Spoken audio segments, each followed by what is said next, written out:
This is Iori Samura, the daughter of Seiichi Samura, the legendary swordsman who wielded an enchanted blade and helped in the Seiichi War. And today, we're going to look at what makes Iori such an interesting and compelling character. To do that, we have to talk about the cost of being a hero's daughter and how it shaped Iori's character as we know it today. When we first get introduced to Yori, she's nothing but a regular schoolgirl living a peaceful life, going to school every day and hanging out with her friends. But all that changed when the Hishaku attacks the school looking for Samura's daughter. And we learn something about her immediately. She jumps in front of a blade to save one of her friends from being killed, strictly going off the Hishaku's words that they won't kill a female because they're looking for Samura's daughter, which put her life in danger, and she almost got killed until we get one of the coldest pull-ups in Kagurabachi when a Masumi pulls up and the little man's like, excuse me, and then Chiro come through with the sword and he about to cut Kiguri, but of course he blocks it. And then Yori gets saved by the Masumi and they're about to take her out the classroom and take her out the building to get her out of danger and harm's way. But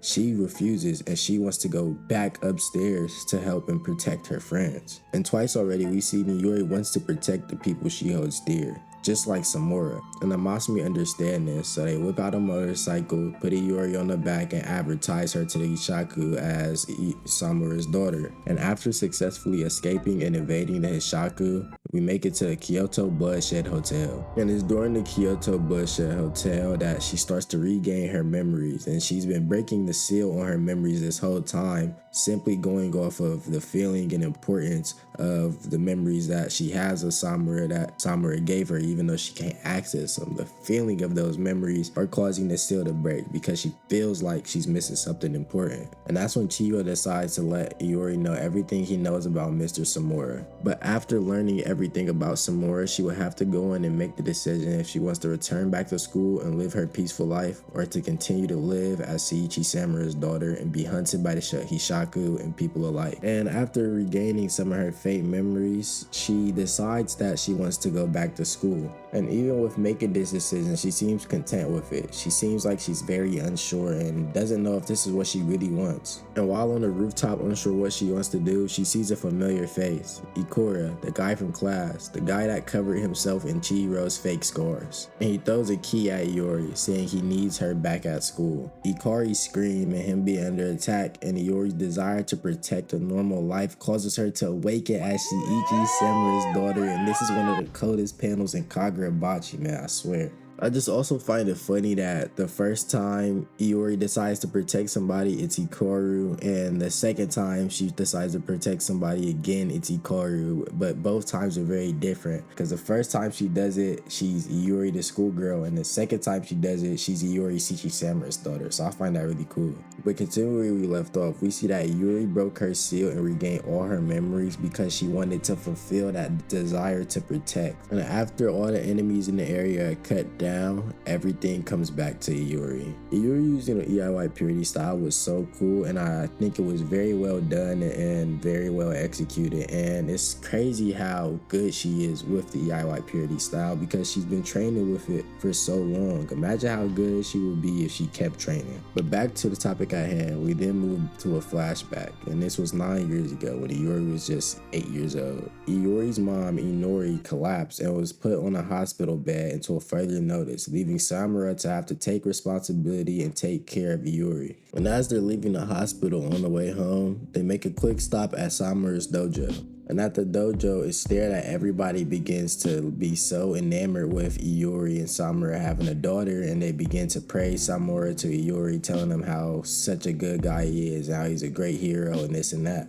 But Iori has a different perspective on Samura. She believes that he's a loser who abandoned her and her mom. And I mean it rightfully so. Like, come on Samura, what you doing, man? You gotta tighten up. We then get to see the goofy side of Iori as she begins to imitate Samura for all the praise he was getting. She says that bad guys are gonna have to watch out for her too. In retrospect, it's actually low-key crazy because now that she has the Tobi Mune and she's probably going to be real lethal with it, the bad guys are really gonna have to watch out for her. And then Kid Iori's just so cute, man. When Samura asks why she did that, she says that she has to fight on the same level as the enemy, basically saying that Samura is the enemy while he's putting a bandage on her head. Another part I find very interesting and funny is when Samura is saying that he has the ears and the nose of beast, and Iori's thinking to herself, impressive. And then she runs off saying she's just gonna have to train real hard, saying nah boo boo, you can't catch me. And when Samura later gets scolded by fight Iori's mom for letting Iori get hurt, she's in the background laughing. And we get to see Samura and Iori cooking together, and it becomes a contest, which shows us that Iori's very competitive like myself.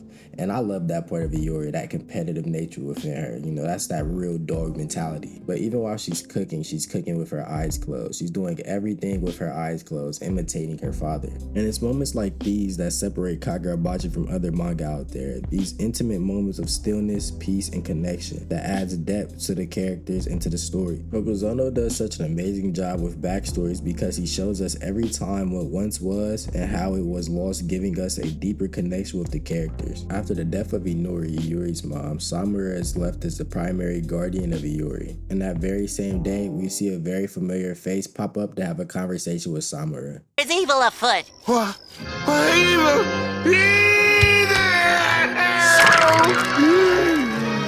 And after overhearing a conversation her dad was having, her main concern was he gonna leave her. A couple pages later, we see Yori at the dojo, and she's gotten considerably better at her sword fighting. And even with Samura noticing that she's getting a knack for fighting with her eyes closed. We get another little goofy moment showing that she's very afraid when she fights with her eyes open. We see in the very next scene, Yori is eager to ask her dad if he notices her improvements. When Samura responds saying yes, we learn a very important goal of Iori's, and that is to become the best fighter ever and to protect her dad. And I always find this page very interesting because Yori, when we first get introduced to her, you would have never thought any of this about Yori, you know, and to later learn that, you know, she wanted to protect her dad and she took up sword fighting and she did all this to stay with her dad. It's very, I don't know the word for it, but it's very pure and it's very intriguing. And I always thought that was very interesting about Yori's character. But then we get to see the part that I want to break down and analyze about Iori and the part that I really want to talk about. We learned that Iori got into a fight at school because one of the kids called her father a killer, and she told him off and he put his hands on her and she fought him back. And one of the main reasons that she didn't tolerate that disrespect is because her mom told Iori when she was young, even though her father was a jerk and didn't take care of us, he's a hero that protected their loved ones and the country.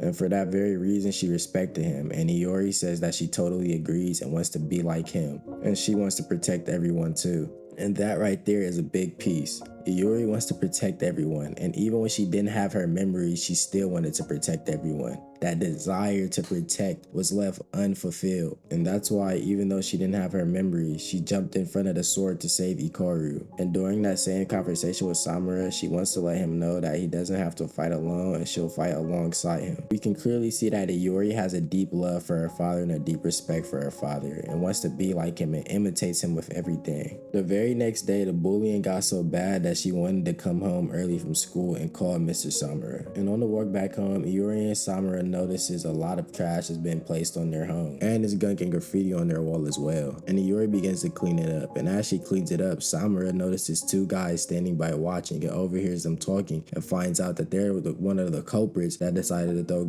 garbage on their yard. It is here that we learn that Yuri has spread rumors about Samura and the source saying the truth of the malediction in the area that Samura lived in for the past 6 months. And for 6 months, Iori has been bullied and enduring the bullying all alone. And she's enduring the bullying because she wants to be with her father, and she's afraid that her father might go away from her. She endures bullying so much, it gets to the point that even the teacher is bullying her.